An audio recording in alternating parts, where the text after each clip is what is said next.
Hello friends, welcome back to my YouTube channel. आज हम लोग मॉडर्न हिस्ट्री का सामाजिक सुधार संगठन के बारे में पढ़ने वाले हैं। तो हम लोग मॉडर्न हिस्ट्री कर रहे थे, उसका क्रैश कोर्स कर रहे थे। तो उसमें हम लोगों ने पिछले क्लास में क्या पढ़ा था, तो बहुत सारे जो क्रांतिकारी आंदोलन हुए थे उसके बारे में हम लोगों ने पढ़ा था, जो कि हमारे देश में भी हुए थे और हमारे देश से बाहर भी जो हुए थे विदेश में, उसके बारे में हम लोगों ने पढ़ा था, जो कि 2 चरणों में चला था। तो चलिए आज का क्लास स्टार्ट करते हैं, जिसमें हम लोग अगला टॉपिक पढ़ते हैं। क्या पढ़ते हैं? तो सामाजिक सुधार संगठन के बारे में पढ़ते हैं, सोशल रिफॉर्म ऑर्गेनाइजेशन के बारे में पढ़ना स्टार्ट करते हैं। ब्रह्म समाज, पहला ब्रह्म समाज है, इसके संस्थापक कौन थे? तो राजा राम मोहन राय थे। तो ब्रह्म समाज के संस्थापक कौन थे? राजा राम मोहन राय थे, जिन्होंने इसकी स्थापना कब की थी? 1828 ईस्वी में की थी। इन्हें राजा की उपाधि अकबर द्वितीय ने दिया था। तो अकबर द्वितीय ने इन्हें राजा की उपाधि दिया था, राजा राम मोहन राय को। ये हिंदू धर्म के कुप्रथाओं के विरुद्ध आवाज उठाए, जिस कारण इन्हें भारतीय पुनर्जागरण तथा आधुनिक भारत का अग्रदूत कहा जाता है। सुभाष चंद्र बोस ने इन्हें युगदूत कहा है। इन्होंने डेविड हेयर की सहायता से 1817 ईस्वी में कॉलेज की स्थापना तथा 1825 ईस्वी में वेदांत कॉलेज की स्थापना की थी। 1829 ईस्वी में विलियम वेंटिक के सहयोग से इन्होंने सती प्रथा का अंत कर दिया था। तो सती प्रथा का अंत किसने किया था? तो राजा राम मोहन राय ने किया था। इन्हीं को श्रेय दिया जाता है। किनकी मदद से किया था? तो विलियम वेंटिक के मदद से किया था। इन्होंने सती प्रथा का घोर विरोध किया, अपनी पुस्तक संवाद कौमुदी के माध्यम से किया था। इन्हें फारसी, बंगाली, अंग्रेजी तथा उर्दू का अच्छा ज्ञान था। इन्होंने सर्वाधिक पत्रिका फारसी में लिखा है। तो सबसे ज़्यादा इन्होंने फारसी लैंग्वेज में ही अपना पत्रिका लिखा है। 1821 ईस्वी में संवाद कौमुदी बंगाली भाषा में तथा 1822 ईस्वी में मिरातुल अखबार फारसी भाषा में प्रकाशन किया था। 1833 में लंदन में मेनिनजाइटिस के कारण इनकी मृत्यु हो गई थी। तो इनकी मृत्यु कैसे हुई थी राजा राम मोहन राय जी की?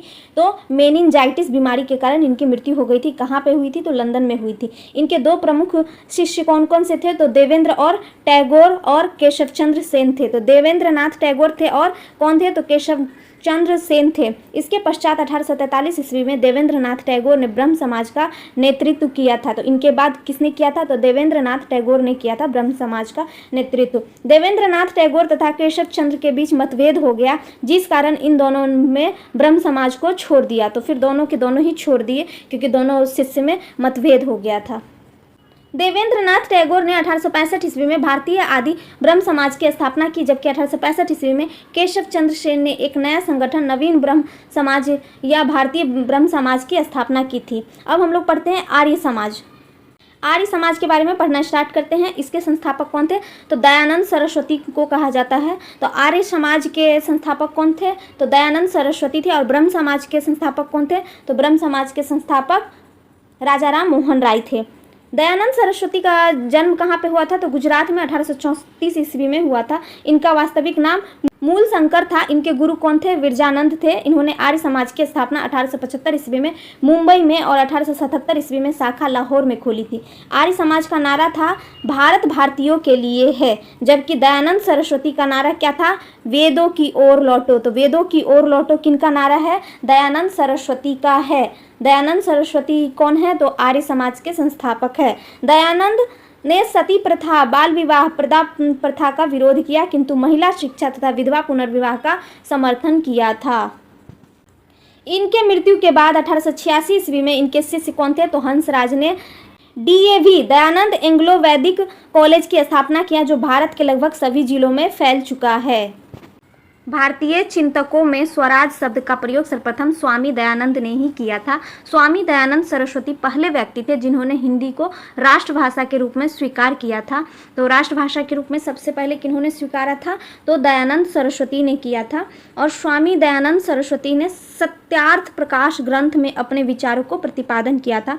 वेलेंटाइन सिरोल ने अपनी पुस्तक इंडियन अनरेस्ट में आर्य समाज को भारतीय अशांति का जन्मदाता कहा है। तो वेलेंटाइन सिरोल जो है, उन्होंने अपनी पुस्तक, कौन सी पुस्तक थी? तो इंडियन अनरेस्ट थी, जिसमें उन्होंने आर्य समाज जिसके संस्थापक कौन थे? तो दयानंद सरस्वती थे, उनको भारतीय अशांति का जन्मदाता कहा था। नोट में है, वेलेंटाइन ने बाल गंगाधर तिलक को भारतीय असंतोष का पिता के रूप में बताया। तो भारतीय असंतोष का पिता किनको कहा? तो गंगाधर तिलक को कहा। रामकृष्ण मिशन के बारे में पढ़ते हैं अब। इन्होंने अपने गुरु परमहंस की स्मृति में 1897 ईस्वी में रामकृष्ण मिशन की स्थापना की थी। इसके संस्थापक कौन थे? तो स्वामी विवेकानंद थे। इन्होंने अपने गुरु रामकृष्ण के नाम पर इसका नामकरण किया था। विवेकानंद का जन्म कब हुआ था? तो 12 जनवरी 1863 ईस्वी को कलकत्ता में हुआ था। इनका नाम नरेंद्र दत्त था। रामकृष्ण परमहंस ने इन्हें हिंदू धर्म की शिक्षा दी थी। 1887 ईस्वी में इन्होंने कलकत्ता में बेलूर मठ की स्थापना की। 1893 ईस्वी में इन्होंने ऐतिहासिक शिकागो धर्म सम्मेलन में भाग लिया। इन्होंने अमेरिका के न्यूयॉर्क में वेदांत सोसाइटी की स्थापना की और 1896 में उन्होंने स्थापना कर दिया था। 1897 ईस्वी में इन्होंने बेलूर मठ को रामकृष्ण मिशन के अंतर्राष्ट्रीय मुख्यालय बना लिया। तो बेलूर मठ को इन्होंने रामकृष्ण मिशन का अंतर्राष्ट्रीय मुख्यालय बना लिया। कब बना लिया? तो 1897 ईस्वी में बना लिया। ये सब टॉपिक्स जो भी है ये सब इम्पोर्टेंट है। ये सब 1 या 2 क्वेश्चन पूछे ही जाते हैं हर एग्जाम में, तो इसको अच्छे से याद कर ले। ये भी बहुत इंपॉर्टेंट टॉपिक है क्योंकि इन लोगों के बारे में भी पूछा जाता है। दयानंद सरस्वती, सती प्रथा, इस सब से जो भी रिलेटेड चीज़ होते हैं वो सब पूछा जाता है इन लोगों के बारे में। 1902 में इनकी मृत्यु हो गई। इन्होंने हिंदू नेपोलियन या तूफानी हिंदू कहते हैं, तो इनको क्या कहा जाता है? हिंदू नेपोलियन कहा जाता है या फिर तूफानी हिंदू कहा जाता है। सुभाष चंद्र बोस ने इन्हें भारत का क्या कहा था? तो आध्यात्मिक गुरु कहा था। इन्हें स्वामी विवेकानंद नाम पड़ा है वो किन्होंने दिया था? तो खेतरी के महाराजा ने दिया था। थियोसोफिकल सोसाइटी, इसकी स्थापना मैडम ब्लावास्टिकी तथा कर्नल आलकाट ने 1875 ईस्वी में अमेरिका के न्यूयॉर्क में किया। यह संस्था विभिन्न देशों में संस्कृति तथा शिक्षा को बढ़ावा देने के लिए कार्यरत थी।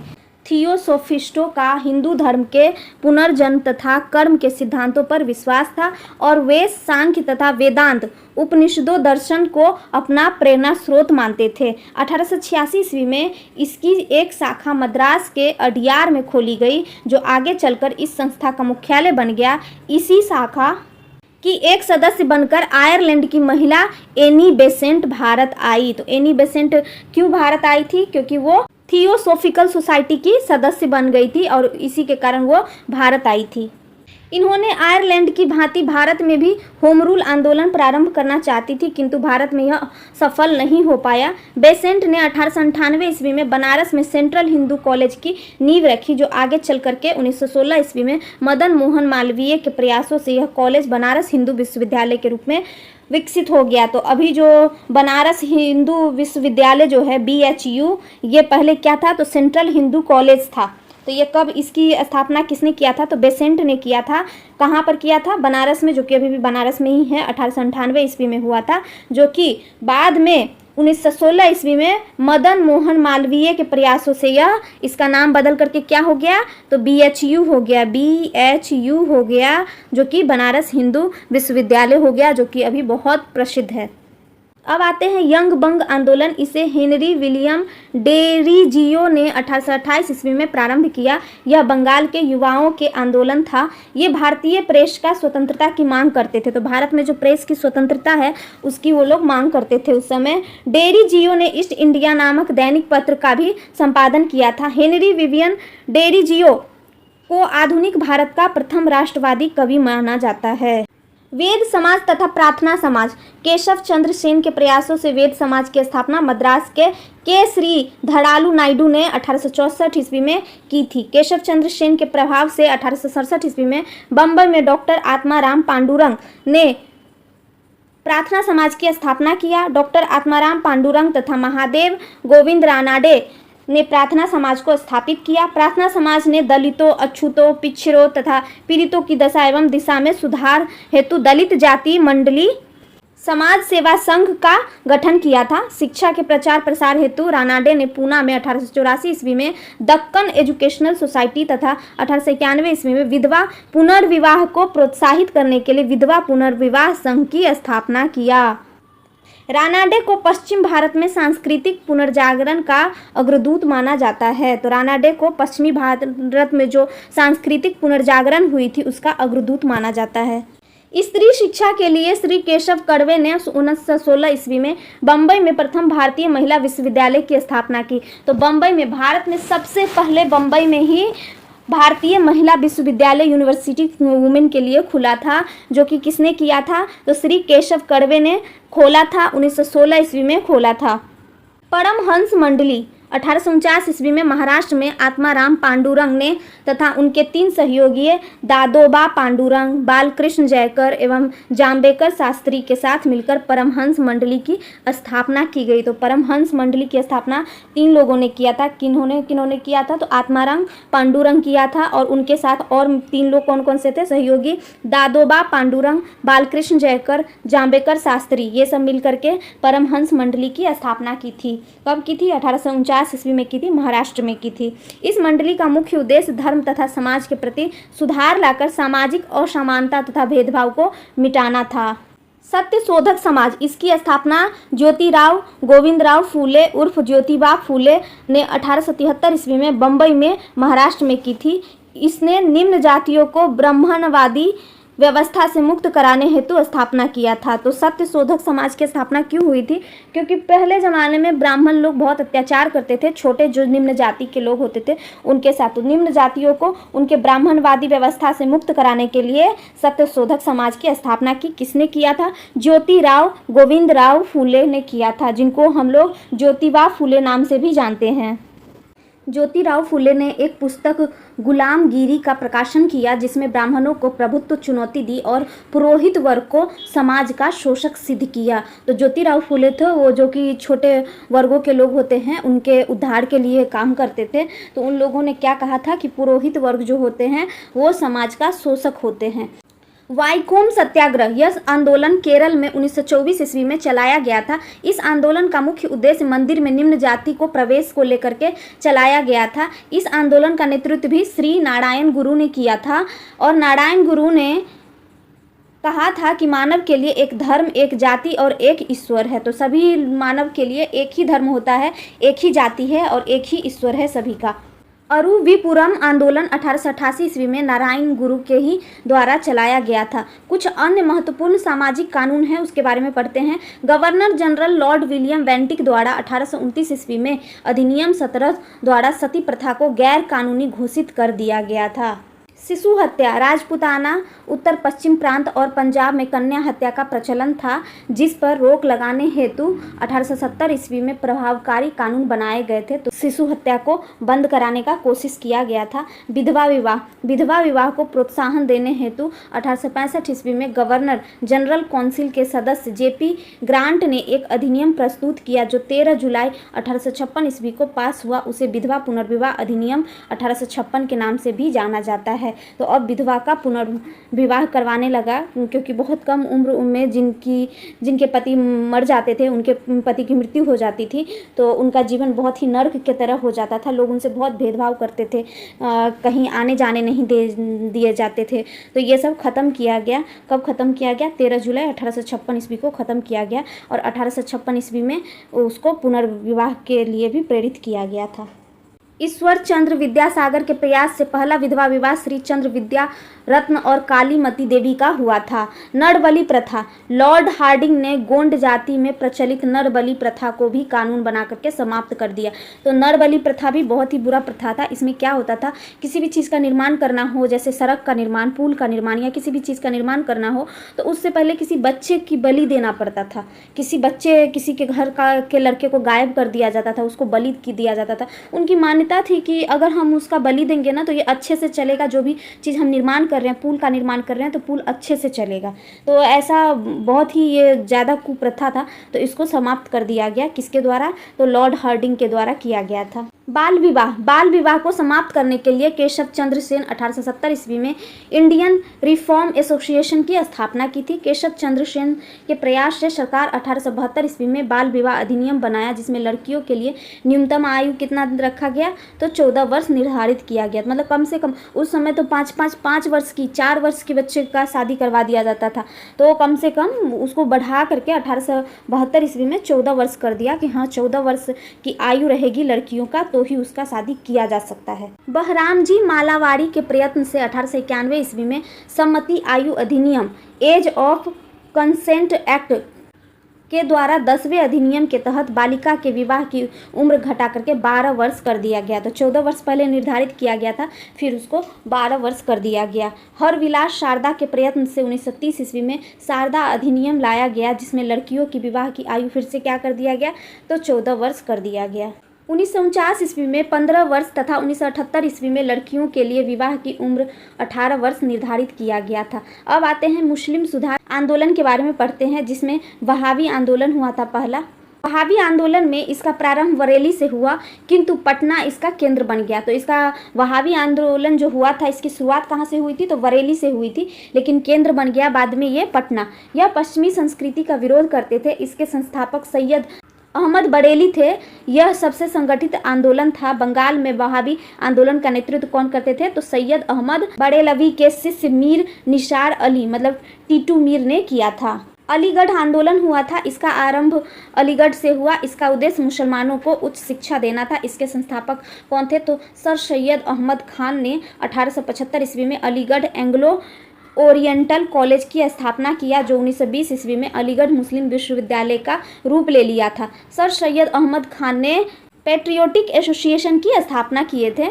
सैयद अहमद ने अपने विचारों का प्रचार करने के लिए 1870 ईस्वी में तहजीब उल अखलाक सभ्यता और नैतिकता नामक फारसी पत्रिका लिखी थी। सर सैयद अहमद खान के अलीगढ़ आंदोलन का मुख्य उद्देश्य क्या था?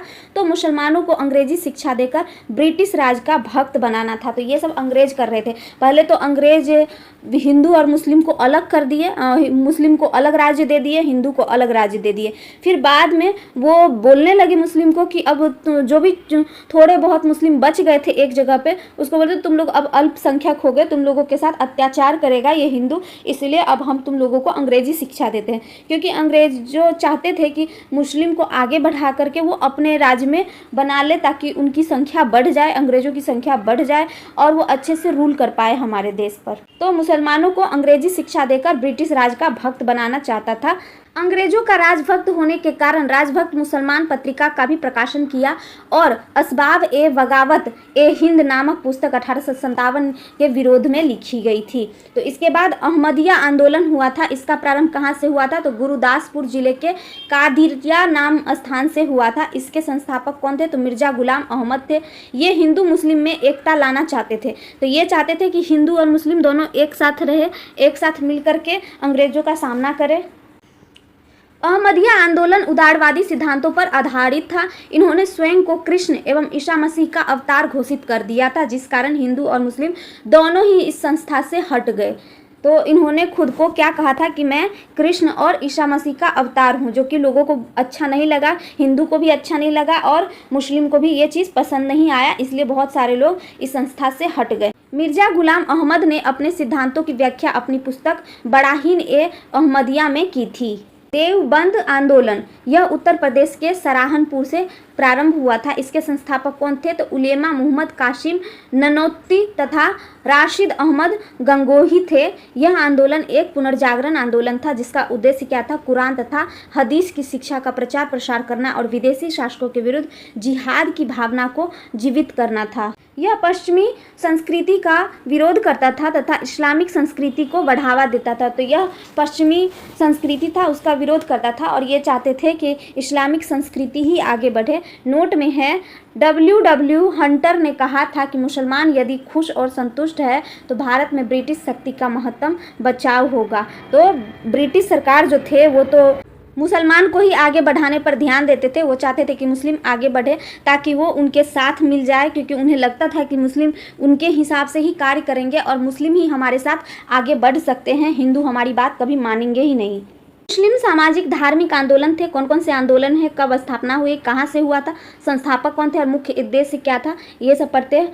फराइजी आंदोलन जो कि 1804 में हुआ था, फरीदपुर स्थान से हुआ था। हाजी सैयद उल्ला ने इनका स्थापना किया था और इसका मुख्य उद्देश्य क्या था? इस्लाम के मूल सिद्धांतों पर बल देना था। फिर तैत्यूनी आंदोलन था जो कि 1839 ईस्वी में स्थापना हुई थी। ढाका में इसका स्थान रखा गया था और करामत अली जौनपुरी संस्थापक थे। पारसी सुधार आंदोलन, रहनुमाई मजदयाशन सभा, इस सभा की स्थापना 1851 ईस्वी में बम्बई में दादा भाई नौरोजी तथा उनके सहयोगी नौरोजी फरदोंजी, जेवी वाचा तथा HS बंगाली द्वारा किया गया था। इस सभा को प्रमुख उद्देश्य पारसियों का सामाजिक स्थिति का पुनरुद्धार तथा पारसी धर्म का प्राचीन पवित्रता को पुनर्स्थापित करना था। इस सभा ने गुजराती भाषा में साप्ताहिक पत्र रास्त गोफ्तार सत्यवादी का प्रकाशन किया था। सिख सुधार आंदोलन। सिख धर्म संसार का सबसे नवीनतम धर्म है। इसके संस्थापक कौन है? तो गुरु नानक थे। निरंकारी आंदोलन इसमें हुए। इस आंदोलन के संस्थापक कौन थे? तो दयाल साहिब थे। इसका मुख्य उद्देश्य सिख धर्म में प्रचलित हिंदू रीति रिवाजों एवं कुरीतियों को दूर करना था।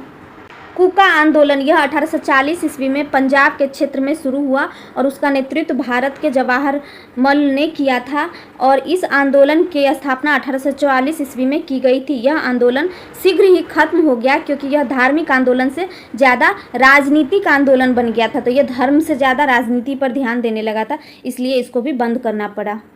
नामधारी आंदोलन जो है, इस आंदोलन के प्रणेता कौन थे? तो बाबा राम सिंह, जो कि 1816 से 1885 तक इनका जीवनी रहा एवं उनके शिष्य कौन थे? तो बालक सिंह थे। यह आंदोलन कूका आंदोलन का ही एक शाखा था। इस आंदोलन के कार्यकर्ता को नामधारी कहते थे। ये मूर्ति पूजा, वृक्ष पूजा एवं दरगाह की पूजा के विरुद्ध थे। ये गौ मांस भक्षण के विरोधी और महिलाओं की समानता एवं पुनर्विवाह के समर्थक थे। तो ये नामधारी आंदोलन जो था ये बहुत अच्छा आंदोलन था। इसमें जो भी जैसे कि गौ मांस भक्षण ये सब के विरोधी थे और महिलाओं की समानता और पुनर्विवाह इस सब के समर्थन में थे। ये जो भी पुराने जमाने की कुरीतियां थी उसको ये खत्म करना चाहते थे। इस आंदोलन के अनुयायी श्वेत पगड़ी एवं श्वेत वस्त्र धारण करते थे। अब इसके बाद आते हैं जनजातीय आंदोलन। जनजातीय आंदोलन भारत के विभिन्न क्षेत्रों में रहने वाले जनजातीय आदिवासी जो अंग्रेजी नीति से त्रस्त हो चुके थे, वे सभी मिलकर के अंग्रेजों के विरुद्ध कई विद्रोह किए थे। जनजाति के आदिवासी नाम से सर्वप्रथम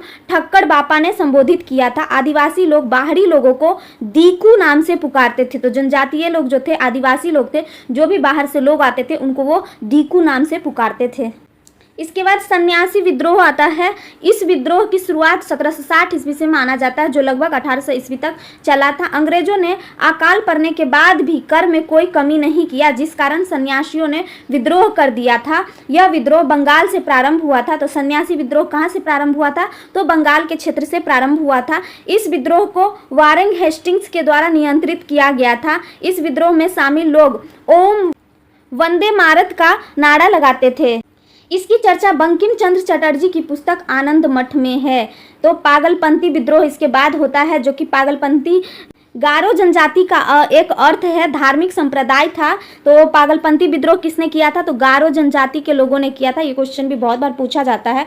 यह धार्मिक पंथ सत्य, समानता, बंधुत्व आदि पर बल देता था। यह बंगाल के क्षेत्र से हुआ। उसकी शुरुआत 1825 ईस्वी में करम शाह ने किया था। बाद में इसका नेतृत्व किसने किया? उनके पुत्र टीपू मीर ने किया था। फरेजी विद्रोह, इसकी शुरुआत बंगाल में हाजी शरीयतुल्लाह तथा दादू मीर के नेतृत्व में किया गया था। इसके बाद आता है चुआर तथा हो विद्रोह। इस विद्रोह को भूमि विद्रोह के नाम से भी जाना जाता है। ये भी इम्पोर्टेंट है, इसके बारे में भी पूछा जाता है। चुआर और हो विद्रोह क्या है? तो ये भूमि विद्रोह है। इस विद्रोह का प्रमुख केंद्र कहाँ से रहा था? तो बंगाल के मेदिनीपुर जिले से था, जो छोटा नागपुर तथा सिंहभूमि जिले की हो जनजाति के क्षेत्र तक फैले हुआ था। इस विद्रोह के नेतृत्व राजा जगन्नाथ तथा दुर्जन सिंह कर रहे थे। अब इसके बाद आते हैं भूमिज विद्रोह। यह विद्रोह पश्चिम बंगाल के पुरुलिया जिले में बाड़ा भूमि की जमींदारी में विरासत के मुद्दे के रूप में शुरू हुआ था। इस विद्रोह की शुरुआत 1832 ईस्वी में हुई और इसके नेतृत्वकर्ता कौन थे? तो गंगा नारायणन थे। अहोम विद्रोह, यह असम में प्रारंभ हुआ था। इसका नेतृत्व 1828 ईस्वी में गोमघर कुंवर ने किया था। इसके बाद आते हैं खासी विद्रोह के बारे में। यह मेघालय में खासी पहाड़ी से 1833 ईस्वी में प्रारंभ हुआ। इसका नेतृत्व कौन करते थे? तो तीरथ सिंह ने किया था। खासी लोग मेघालय में फैले जनजातीय जो गारो पहाड़ियों के बीच निवास करते थे, तो वो लोग करते थे। इसके बाद रामोसी विद्रोह आते हैं, उसके बारे में पढ़ते हैं। तो रामोसी जनजाति मुख्यतः पश्चिमी घाट महाराष्ट्र में रहने वाली एक आदिम जाति थी। यह विद्रोह 1822 ईस्वी में चित्तर सिंह के द्वारा प्रारंभ किया गया था। चित्तर सिंह के बाद इस विद्रोह के नेतृत्व नरसिंह दत्तात्रेय पंतकर ने किया था। यह किसानों का विद्रोह था। तो ये किसका विद्रोह था? तो किसानों के द्वारा विद्रोह किया गया था। कौन सा विद्रोह? तो रामोसी विद्रोह। संथाली विद्रोह के बारे में अब पढ़ते हैं। यह झारखंड के राजमहल के पहाड़ी से शुरू हुआ था। इस क्षेत्र को दमन एक कोह के नाम से भी जाना जाता है। यह विद्रोह जमींदारों के विरुद्ध था। इस विद्रोह का प्रमुख 1793 ईस्वी में अस्थायी बंदोबस्त व्यवस्था द्वारा संथालों की जमीन का छीना जाना था। इसका नेतृत्व किसने किया? तो सिद्धू कान्हू ने किया था। 1856 आते आते यह विद्रोह समाप्त हो गया। तो 1856 में संथाली विद्रोह समाप्त हो गया। और शुरुआत कब हुआ था? तो 1793 ईस्वी में शुरू किया गया था। अब हम लोग मुंडा विद्रोह के बारे में पढ़ते हैं। यह झारखंड का जनजातीय विद्रोह था जो मुंडा जनजातियों ने किया था। इस विद्रोह का सरदारी लड़ाई के लिए भी जाना जाता है। तो यह विद्रोह किस लिए जाना जाता है? तो सरदारी लड़ाई के लिए भी जाना जाता है। इसका नेतृत्व किसने किया था? तो बिरसा मुंडा ने किया था। ये क्वेश्चन भी बहुत बार पूछा जाता है। बिरसा मुंडा का जन्म 15 नवंबर 1874 ईस्वी को हुआ था। 1895 में बिरसा ने स्वयं को भगवान का दूत भी घोषित कर दिया था। बिरसा मुंडा के अनुयायी उन्हें धरती आबा मानते थे। तो धरती आबा किसे कहा जाता है? तो धरती आबा बिरसा मुंडा को कहा जाता है। ये क्वेश्चन पूछा जाता है। इसके बाद है ताना भगत आंदोलन। यह झारखंड से प्रारंभ हुआ। इसका नेतृत्व किसने किया था? तो जतारा भगत ने किया था। अब हम लोग कोल विद्रोह के बारे में पढ़ते हैं। इस विद्रोह का प्रमुख क्षेत्र छोटा नागपुर की पहाड़ी के हजारीबाग, सिंहभूम, पलामू तथा रांची क्षेत्र था। इसका नेतृत्व 1831 ईस्वी में बुद्धो भगत द्वारा किया गया था। कोल जाति द्वारा चावल से निर्मित शराब पर उत्पादन शुल्क लगा देने से यह विद्रोह हुआ था। तो जो चावल से जो निर्मित किया जाता था पहले शराब, उसके उत्पादन पर जो लगा था कर, उसके लिए ये विद्रोह किया गया था। कौन सा विद्रोह? तो कोल विद्रोह किया गया था। कोल जनजाति के लोगों ने किया था। तमार विद्रोह। यह विद्रोह छोटा नागपुर के क्षेत्र में 1779 से 1794 ईस्वी तक चला था। इसका नेतृत्व ठाकुर भोलानाथ सिंह के द्वारा किया गया था। इस विद्रोह का संबंध उरांव जनजाति से है। तो उरांव जनजाति के लोग तमार विद्रोह किए थे। इसके बाद होता है खेरवार आंदोलन, जो कि झारखंड के संथाल परगना में हुआ था।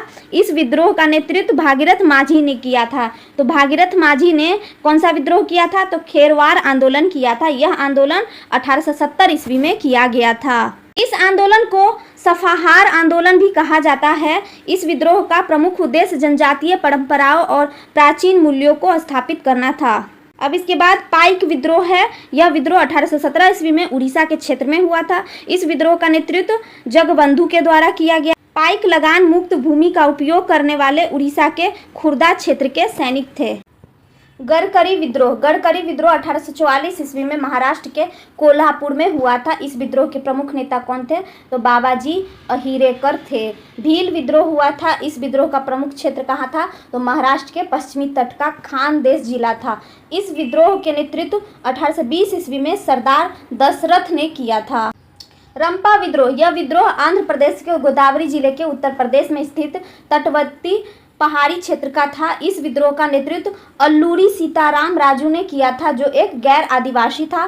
सीताराम राजू गांधी जी ने असहयोग आंदोलन से प्रेरित था, लेकिन आदिवासी कल्याण हेतु हिंसा को आवश्यक मानता था। तो वो चाहता था कि आदिवासी का कल्याण, जब तक हिंसा नहीं करेंगे तो आदिवासी लोग सुरक्षित नहीं रहेंगे, इसलिए वो लोग हिंसा को मानते थे। कौन? तो सीताराम राजू गांधी मानते थे। लेकिन वो असहयोग आंदोलन जो किए थे गांधी जी, उससे वो प्रेरित हुए थे।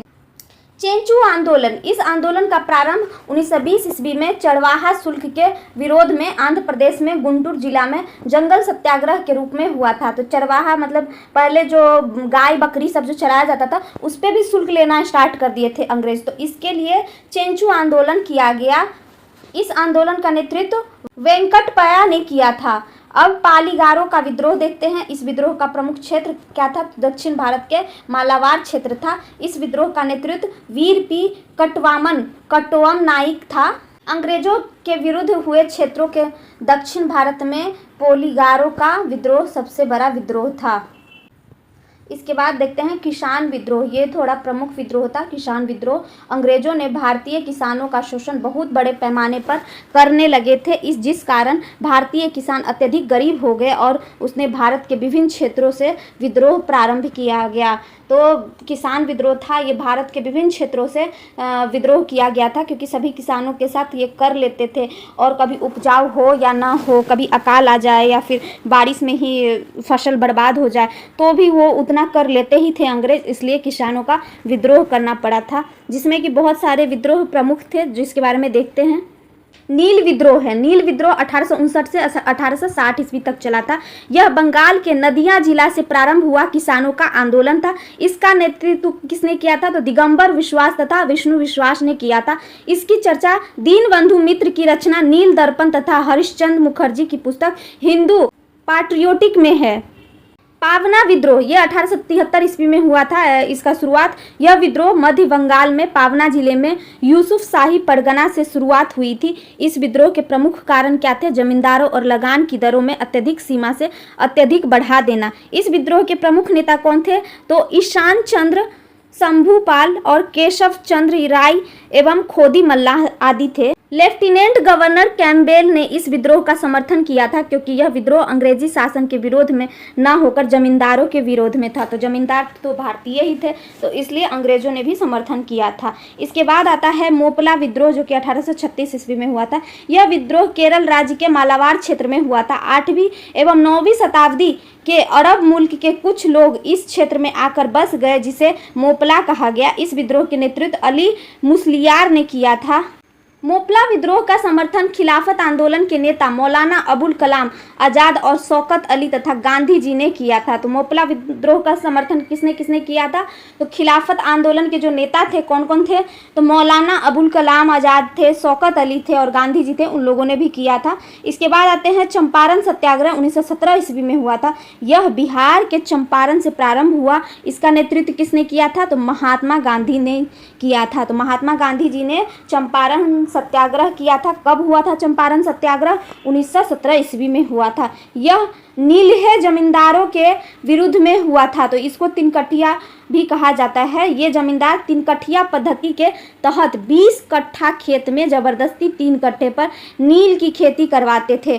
तो पहले अंग्रेज क्या करते थे? जिसके पास मतलब जितना भी ज़मीन हो, मतलब इस हिसाब से किया जाता था कि 20 कट्ठा ज़मीन है तो 20 कट्ठा ज़मीन में आपको 3 कट्ठा ज़मीन में नील की खेती करनी ही पड़ेगी, कंपलसरी था।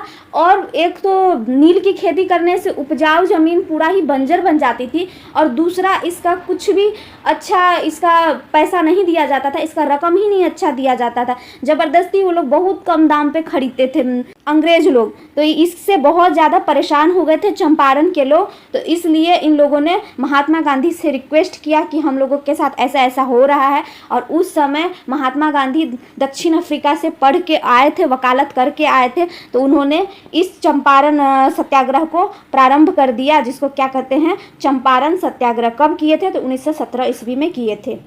तो क्या था? तो 20 कट्ठा खेत में उनको 3 कट्ठा पर नील की खेती करनी पड़ती थी, और मनचाहा रकम भी नहीं मिलता था उन्हें, और उनकी ज़मीन भी बंजर हो जाती थी नील की खेती करने से। एक बार नील बोने पर 3 साल के लिए खेत बंजर हो जाती थी। महात्मा गांधी ने इस पद्धति को समाप्त करवा दिया। तो महात्मा गांधी ने ही इस पद्धति को समाप्त कर दिया। उन्होंने गुजरात से आकर के चंपारण में ये ख़त्म किया था। इसके बाद आते हैं खेरा सत्याग्रह के बारे में, जो कि 1918 ईस्वी में हुआ था। इसे गुजरात के खेरा से महात्मा गांधी ने प्रारंभ किया था। तो गुजरात का जो खेरा जगह है वहाँ से महात्मा गांधी ने प्रारंभ किया था खेरा सत्याग्रह। महात्मा गांधी ने ही किया था 1918 ईस्वी में। अंग्रेज खेरा में अकाल पड़ने के बाद भी टैक्स वसूल कर रहे थे, इसे महात्मा गांधी ने माफ़ करवा दिया। तो अंग्रेज जो है वो खेरा में अकाल जब पड़ जाता था, जब खेती नहीं हो पाती थी, तो भी टैक्स वसूल करते थे। तो कहाँ से देंगे? गरीब किसान कहाँ से देंगे? तो इसलिए वहाँ पे खेरा सत्याग्रह शुरुआत हुआ। खेरा सत्याग्रह करना पड़ा गांधी जी को, जिससे वहाँ के किसानों को राहत मिली और वहाँ पे टैक्स को माफ़ करवा दिया गया। अवध किसान सभा 1920 ईस्वी में हुआ था। इसे रामचंद्र ने प्रारंभ किया। यह किसानों का एक संगठन था। एका आंदोलन 1921 ईस्वी में हुआ। यह आंदोलन अवध प्रांत के किसानों के हित में चलाया गया। इसका नेतृत्व मदारी पासी और सहदेव ने किया था। इस आंदोलन में सभा स्थल पर गंगा का सौगंध दी जाती थी कि किसान निर्धारित लगान से 1 पैसे भी अधिक नहीं देंगे। तो इसमें क्या होता था? किसान जितना भी निर्धारित लगान किया जाएगा उतना ही देंगे, उससे ज़्यादा नहीं दिया जा सकता है। इसके बाद बारदोली सत्याग्रह के बारे में पढ़ते हैं, जो कि 1928 ईस्वी में हुआ था। यह गुजरात के बारदोली से अकाल के दौरान टैक्स वसूलने के विरुद्ध एक आंदोलन था, जिसका नेतृत्व सरदार वल्लभ भाई पटेल ने किया था। तो बारदोली सत्याग्रह का नेतृत्व किसने किया था? तो सरदार वल्लभ भाई पटेल ने किया था। इस आंदोलन में कस्तूरबा गांधी, मणिबेन पटेल, शारदाबेन शाह और शारदा मेहता जैसी महिलाओं ने बड़े उत्साह से भाग लिया था। इस आंदोलन की सफलता के बाद बारदोली की महिलाओं ने गांधी जी के माध्यम से वल्लभ भाई को सरदार की उपाधि दी थी। तो इसी आंदोलन के दौरान, यही आंदोलन जब समाप्त हुआ, जब सफल हो गया, तो बारदोली की जो महिला थी, उन महिलाओं ने सरदार वल्लभ भाई पटेल को सरदार की उपाधि दी थी। किस आंदोलन के बाद दिया गया था? तो बारदोली आंदोलन के द्वारा दिया गया था। तो बारदोली सत्याग्रह जो हुआ था 1928 ईस्वी में, उसके बाद दिया गया था उनको सरदार की उपाधि।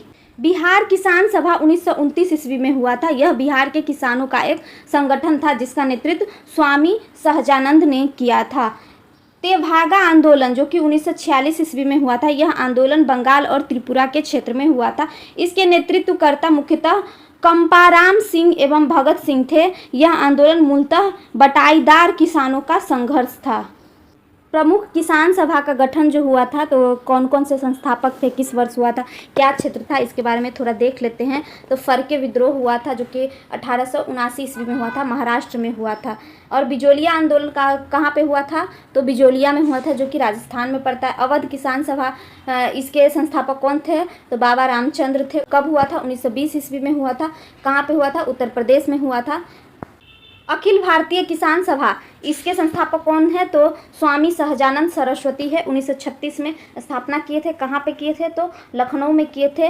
वकास्त कृषक आंदोलन, इसमें कौन कौन थे? तो राहुल सायंग, क्रिश्चियन, स्वामी श्रद्धानंद, यदुनंदन शर्मा, ये लोग थे। और ये कहाँ पे हुआ था? तो बिहार में हुआ था। एक नज़र ब्रिटिश कालीन भारत की प्रमुख संस्था एवं संगठन पर भी डाल लेते हैं। तो कौन कौन से संस्था है, उनके संस्थापक कौन थे, स्थान क्या है और स्थापना वर्ष क्या है? तो कलकत्ता मदरसा है, जैसे वारेन हेस्टिंग्स इसके संस्थापक है। कहाँ पे हुआ था स्थापना? कलकत्ता में हुआ था, 1780 में हुआ था। हिंदू कॉलेज कलकत्ता में है और यह 1817 में इसकी स्थापना किया गया था। यंग बंग आंदोलन जो हुआ था, हेनरी विवियन डिरोजियो है इसके संस्थापक, बंगाल के हैं। ब्रह्म समाज के संस्थापक कौन है? तो राजा राममोहन राय है। धर्म सभा के कौन है? तो राधाकांत देव है। ये बंगाल में हुआ था 1830 ईस्वी में। रहनुमाई मजदाइसन सभा, इसके जो संस्थापक कौन है? तो दादा भाई नौरोजी है। बम्बई में हुआ था, 1851 ईस्वी में हुआ था। प्रार्थना समाज की स्थापना किसने किया था? तो महादेव गोविंद रानाडे और आत्माराम पंडुरंग ने किया था। महाराष्ट्र में किया था। कब किया था? 1867 ईस्वी में किया था। सत्यशोधक समाज की स्थापना किसने किया था? तो ज्योतिबा फूले ने किया था। पुणे में किया था, 1873 ईस्वी में किया था। आर्य समाज की स्थापना किसने किया था? तो दयानंद सरस्वती जी ने किया था, बम्बई में किया था। और कहाँ कब किए थे? तो 1875 ईस्वी में किए थे। थियोसॉफिकल सोसाइटी, इसकी स्थापना किसने किया था? तो कर्नल अल्काल्ट और मैडम ब्लावास्की ने किया था। तो कब हुआ था? 1875 से 82 तक हुआ था, न्यूयॉर्क में हुआ था। तो ये सब हम लोग पढ़े भी हैं, तो इसमें दिया गया है पॉइंट टू पॉइंट, ताकि आप याद कर ले, कभी कभी एग्जाम में पूछे जाते हैं। देव समाज की स्थापना किसने किया था? तो शिव नारायण अग्निहोत्री ने किया, लाहौर में किया। जस्टिस पार्टी की स्थापना कब हुई? 1916 से 17 में हुई। और किसने किया था? CN मुदलियार और TM नायर, P त्यागाराज चट्टी ने किया था। विश्व भारती की स्थापना किसने किया? रविंद्रनाथ टैगोर ने किया और 1921 ईस्वी में किया। कहाँ पे हुआ? तो शांति निकेतन, वीरभूमि जिला, पश्चिम बंगाल में किया गया। तो ये चैप्टर अब कंप्लीट होता है। जो भी विद्रोह हुआ था हमारे देश में और अंग्रेज़ों के विरुद्ध या फिर जमींदारों के विरुद्ध हुआ था, तो वो सब हम लोग इस चैप्टर में पढ़ लिए हैं। तो ये चैप्टर अब कंप्लीट होता है, जिसमें बहुत सारे विद्रोह के बारे में पढ़े हैं जो कि हमारे देश में हुआ था। तो अगले क्लास में हम लोग गांधी युग के बारे में पढ़ना स्टार्ट करेंगे, गांधी एरा। तो गांधी जी जो अब दक्षिण अफ्रीका से आ जाते हैं पढ़ाई करके, तो उसके बाद क्या क्या करते हैं हमारे देश में, हमारे देश को आज़ाद करने में कितनी भूमिका रहती है, वो कैसे कैसे क्या क्या कार्य करते हैं, तो उस सब के बारे में हम लोग पढ़ाई करेंगे अगले क्लास में। तो वीडियो अगर अच्छा लगा हो तो वीडियो को लाइक करें, चैनल को सब्सक्राइब करें, बेल आइकन दबाना ना भूलें। मिलते हैं अगले वीडियो में, तब तक के लिए थैंक यू।